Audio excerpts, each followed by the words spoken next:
सभी वैष्णव भक्तों को सादर जय श्री कृष्णा।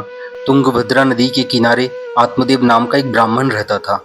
घर में संपत्ति बहुत थी, किंतु संतान न होने से दुखी था।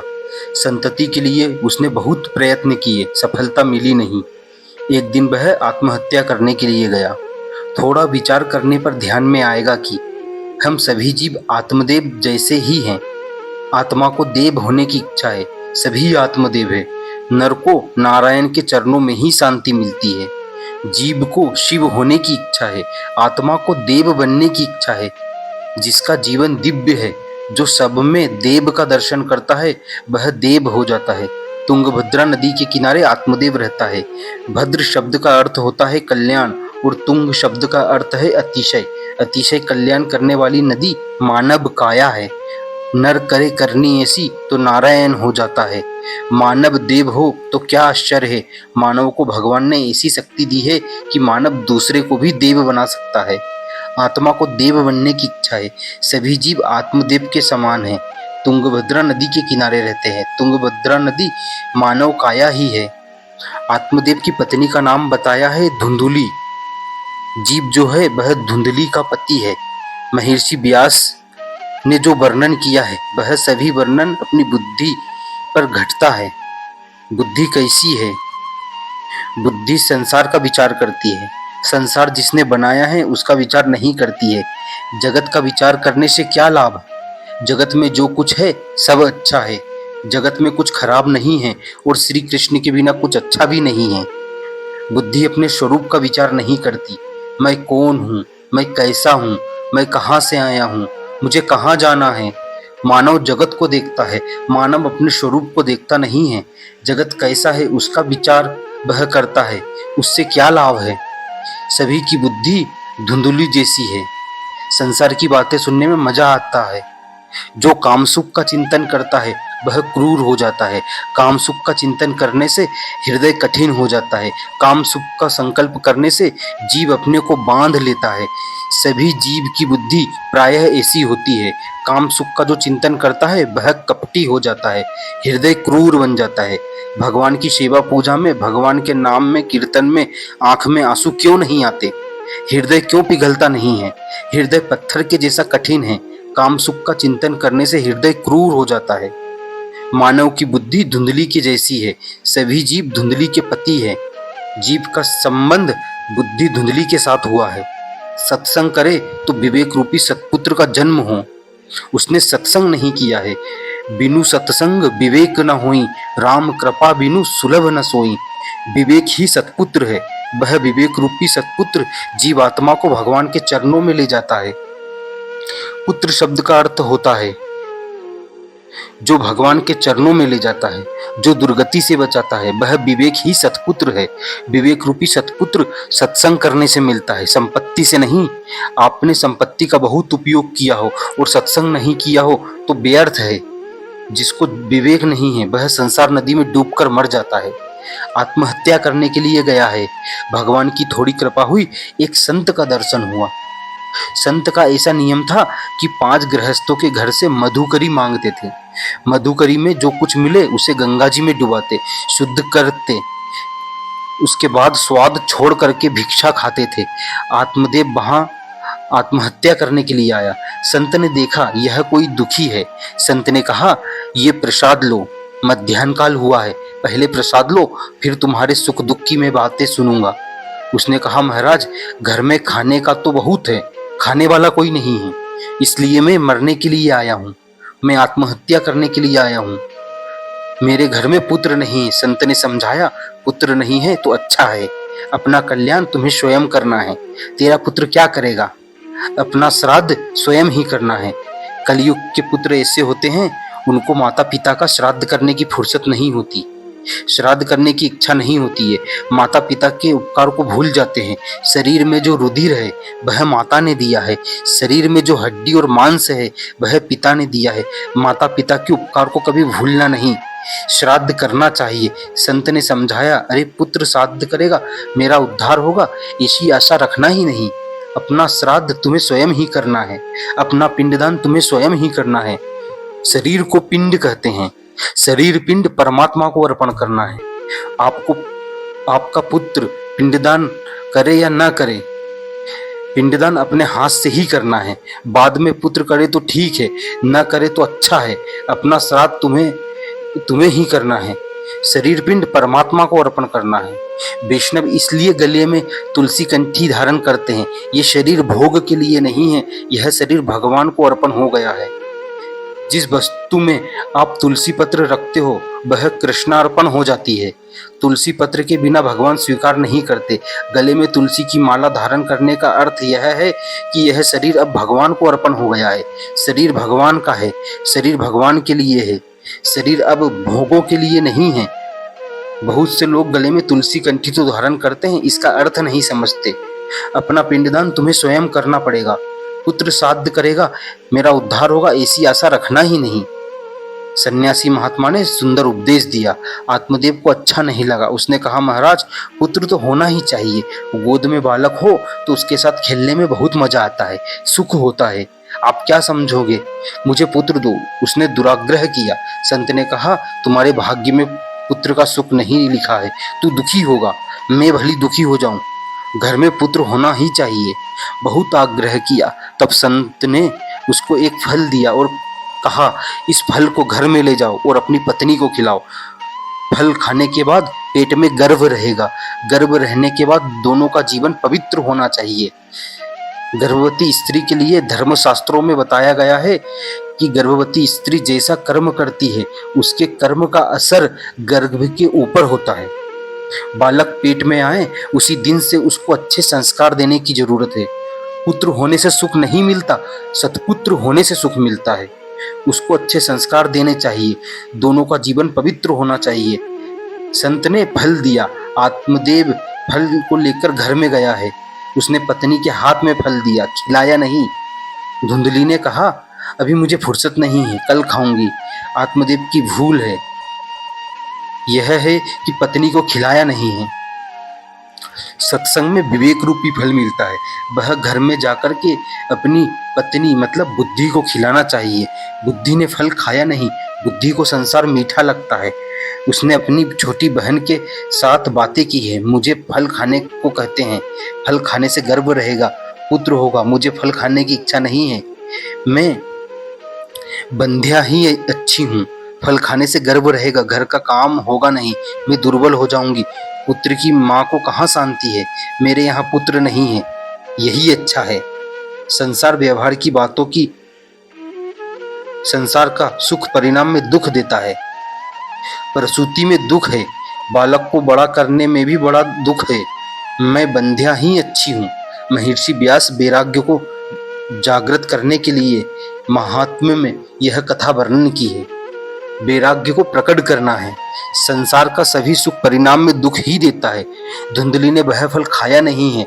उसकी छोटी बहन उसे समझाती है, फल गाय को खिला दे, जो कुछ होने वाला होगा वह गाय को होगा।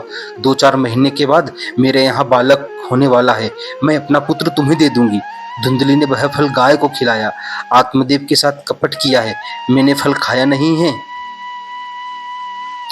और पेट में गर्भ रहा है। बुद्धि की छोटी बहन मन है। मन और बुद्धि मिलकर जीव को धोखा देते हैं। बुद्धि और मन में बहुत विश्वास रखने से ही जीव दुखी होता है, बंधन में आता है। फल खाया नहीं है, गाय को खिला दिया। आत्मदेव से कहा, मैंने फल खाया है, मेरे पेट में गर्भ है। उसकी छोटी बहन के यहाँ से बालक हुआ। वह बालक मध्य रात्रि में अपने यहाँ ले आई और सभी को कहा, मेरे यहाँ बालक हुआ है, रात्रि के समय में पुत्र हुआ है। आत्मदेव पुत्र दर्शन के लिए जाता है। उसको थोड़ी शंका होती है, रात्रि में इस बालक का जन्म हुआ, ऐसा नहीं है। बालक 3-4 महीने के जैसा लगता है, रात्रि में इसका जन्म हुआ नहीं है। तब धुंधली ने समझाया, यह संत का प्रसाद है, जन्म से ही यह पुष्ट है, मुझे जरा भी त्रास नहीं हुआ है। आप श्रद्धा रखो, ये मेरा ही बालक है। मेरा नाम धुंधली है, अपने पुत्र का नाम मैं धुंधकारी रखती हूँ। संत ने जो प्रसाद दिया वह प्रसाद गाय माता के पेट में था। वहां जो बालक हुआ उसका शरीर मानव जैसा था। उसके कान गाय के कान के समान लंबे थे। उसका नाम गोकर्ण रखा है। गो शब्द का अर्थ गाय होता है और गो शब्द का दूसरा अर्थ उपनिषदों में भी होता है। सर्वो उपनिषदो गावः गोकर्ण जी महान ज्ञानी हुए हैं और धुंधकारी दुराचारी हुआ है। ऐसा दुष्ट दुराचारी कि सब हस्ते न भोजनम, अर्थात मुर्दे के हाथ से भोजन भी खा लेता था। सबके हाथों का मानव कैसे खा सकता है? जिस हाथ से भगवान की सेवा पूजा नहीं होती वह हाथ सबके हाथ के समान होते हैं। खाने से प्रथम थोड़ा विचार करो, प्रभु प्रसन्न हो ऐसा कोई सत्कर्म मैंने किया कि नहीं? मैंने आज प्रेम से पूजा की कि नहीं? मैंने आज भगवान के नाम का जप किया कि नहीं? आज किसी गरीब की मैंने थोड़ा भी कुछ दिया कि नहीं? कोई भी सत्कर्म किए बिना जो खाता है वह शव के हाथ से खाता है। धुंधकारी स्नान नहीं करता है। स्नान करता होता, स्नान करने के बाद सत्कर्म न करे तो वह स्नान किस काम का? कभी कभी कुत्ता भी गंगा जी में स्नान करता है। कुत्ता गंगा जी को पानी समझता है। कुत्ता स्नान करने के बाद सत्कर्म नहीं करता। सत्कर्म न करे तो स्नान व्यर्थ है। सत्कर्म करने के लिए स्नान जरूरी है। धुंधकारी 5 वेश्याओं के साथ रहता है। 5 वेश्याओं में फंसा हुआ है। 4 वेश्या बताते नहीं हैं, 6 वेश्या बताते नहीं हैं, 5 वेश्या बताते हैं। शब्द, स्पर्श, रूप, रस, गंध, ये 5 विषय ही 5 वेश्या है। पाप करके जो सुख भोगता है वह धुंधकारी जैसा ही है। धुंधकारी दुराचारी हुआ है, माता पिता को त्रास देता है। गोकर्ण जी एक दिन अपने पिताजी को समझाते हैं, पिताजी अब मृत्यु समीप में है, आपका घर भगवान के चरणों में है, एक दिन यह घर छोड़ना ही होगा, समझ करके छोड़ना अच्छा है। गोकर्ण जी ने सुंदर उपदेश दिया है। आत्मदेव गंगा किनारे आए हैं। प्रातः काल में आदिनारायण परमात्मा का ध्यान करते हैं, मानसी पूजा करते हैं। सूर्यास्त होने के बाद दशम स्कंद का पाठ करते हैं। दशम स्कंद में श्री कृष्ण की अति मधुर लीला है। आत्मदेव प्रतिदिन दशम स्कंद का पाठ करने लगे। एक दिन पाठ की समाप्ति में प्रेम से भगवान का जय जयकार किया है। जय जयकार करते ही प्रत्यक्ष श्री कृष्ण प्रकट हो गए। आत्मदेव भगवान को वंदन करता है। भगवान ने उसको उठाकर छाती से लगाया है। जीव और ईश्वर का मिलन हुआ है। आत्मदेव अब सच्चा देव हो गया है। जो भगवान का आश्रय करता है वह देव हो जाता है। धुंधकारी 5 वेश्याओं को घर में ले आया है। गोकर्ण जी ने विचार किया कि घर में कुसंग है, मेरा जीवन बिगड़ जाएगा। गोकर्ण जी घर छोड़ करके तीर्थ यात्रा करने के लिए चले गए। धुंधकारी चोरी करने लगा। एक दिन वह राजमहल में चोरी करने के लिए गया और रानी के अलंकार चुरा लाया। जो विषयों के अधीन है उसका मरण बिगड़ता है। वेश्याओं ने धुंधकारी को बांध दिया है। धुंधकारी बलवान था पर उसका बस नहीं चला। वेश्याओं ने उसको बांध दिया और कपट करके मार डाला। वेश्याएं धन लेकर वहां से चली गई। जो अति पापी है वह मरने के बाद यमपुरी भी नहीं जाता है, वह प्रेत हो जाता है। प्रेत को देखने की इच्छा नहीं होती है, अति पापी को भी देखने की इच्छा नहीं होती। अति पापी प्रेत के जैसा ही है। धुंधकारी प्रेत योनि में गया है। प्रेत योनि में अति दुख है। प्यास बहुत लगती है, जल दिखता है किंतु वह पानी पी नहीं सकता। प्रेत योनि में अति दुख भोगना पड़ता है। धुंधकारी अति पाप करने से प्रेत हुआ है। गोकर्ण जी यात्रा करते हुए गया जी में गए हैं। गया क्षेत्र में भगवान नारायण के चरण हैं। भगवान के चरणों में पिंडदान किया जाता है। पितरों का नाम लेकर भगवान के चरणों में पिंडदान करने से पितरों को सद्गति मिलती है। गोकर्ण जी ने सुना कि उनके भाई की दुर्गति हुई है, अतः उन्होंने गया क्षेत्र में धुंधकारी जी का भी श्राद्ध किया है। तीर्थ यात्रा पूर्ण करके गोकर्ण जी अपनी जन्मभूमि में आए हैं। रात्रि के समय में धुंधकारी रोता है, वह दुखी है। गोकर्ण जी ने पूछा, तू कौन है? उसने कहा, मैं तुम्हारा भाई हूँ। वेश्याओं ने मुझको मारा है, मेरी दुर्गति हुई है। गोकर्ण जी कहते हैं, भाई तुम्हारा तो मैंने गया जी में श्राद्ध किया है। धुंधकारी ने कहा, मैं ऐसा पापी हूँ कि श्राद्ध करने पर भी मेरा उद्धार नहीं हुआ है। श्राद्ध करने से जीव को सद्गति मिलती है, वासना से मरण बिगड़ता है, इसलिए जीव को दुर्गति होती है। श्राद्ध करने से उसको सद्गति मिलती है। इसका अर्थ है कि जीव को अच्छी जगह मिलती है, किंतु श्राद्ध आदि कर्म करने से जीव जन्म मरण के त्रास से नहीं छूटता है। प्रायः वासना में रहकर ही जीव शरीर को छोड़ता है। वासना से मरण बिगड़ता है। मृत्यु शैया पर अनेक दिन तक पड़े रहने वाले जीव ने कई दिनों से अन्न खाया ना हो तो जीव की मृत्यु शैया भी प्रार्थना करता है, भगवान करे अच्छा हो जाऊं तो एक बार दाल भात खा लूं। अन्न में वासना जाती है, धन में जाती है, कपड़े में जाती है, इसलिए श्राद्ध आदि सत्कर्म में अन्नदान वस्त्रदान किया जाता है। गोकर्ण जी ने सूर्य नारायण से पूछा, मेरे भाई का उद्धार हो ऐसा कोई उपाय बताओ। सूर्य नारायण ने कहा, उसके लिए भागवत की कथा कहो। गोकर्ण जी ने आषाढ़ के महीने में अपने घर में भागवत की कथा कही है। गांव के बहुत से लोग आए हैं। कथा में बहुत भीड़ हो गई। जिस धुंधकारी का उद्धार करने के लिए कथा होने वाली थी वह भी वहां आया है। भीड़ में उसको बैठने के लिए जगह मिली नहीं। 7 गांठ का एक बांस था, वहां धुंधकारी प्रेत उस बांस में बैठ करके शांति से कथा सुनता है। प्रथम दिन की कथा पूरी हुई। बांस की एक गांठ टूट गई। दूसरे दिन में दूसरी गांठ टूट गई। परीक्षित मोक्ष की कथा सुनाई है। 7 गांठ वाला बांस टूट जाता है, उसमें एक देव पुरुष बाहर आता है। धन्य है भागवत की कथा, धन्य है सुखदेव जी महाराज, मेरे जैसे अति पापी जीव का भी उद्धार हुआ है। अब मैं भगवान के धाम में जाता हूँ। गोकर्ण जी को आश्चर्य हुआ है कि बहुत से श्रोताओं ने कथा सुनी है, किंतु एक धुंधकारी की ही मुक्ति मिली है।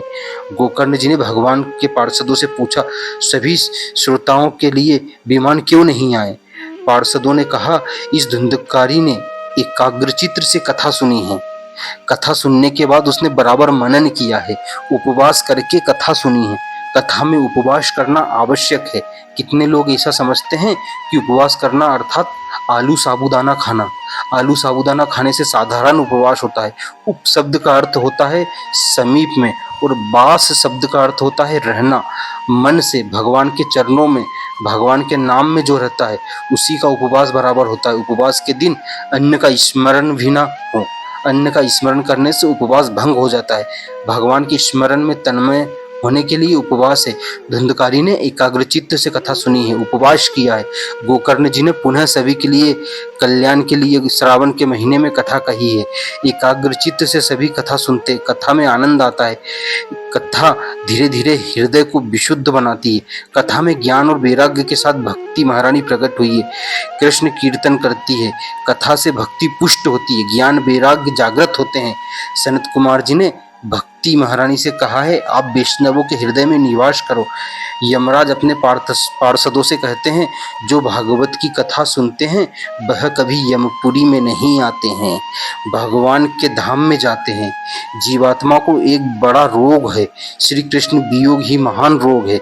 श्री कृष्ण वियोगी रूपी रोग को दूर करने के लिए भागवत रूपी कथा ही दवा है। दवा पथ्य का पालन करने से ही असर करती है। भागवत की कथा भव रोगों की दवा है। भागवत ने पथ्य का पालन करने की आज्ञा दी है, इसलिए भागवत कथा का श्रवण करना चाहिए, भगवान की कथा सुननी चाहिए।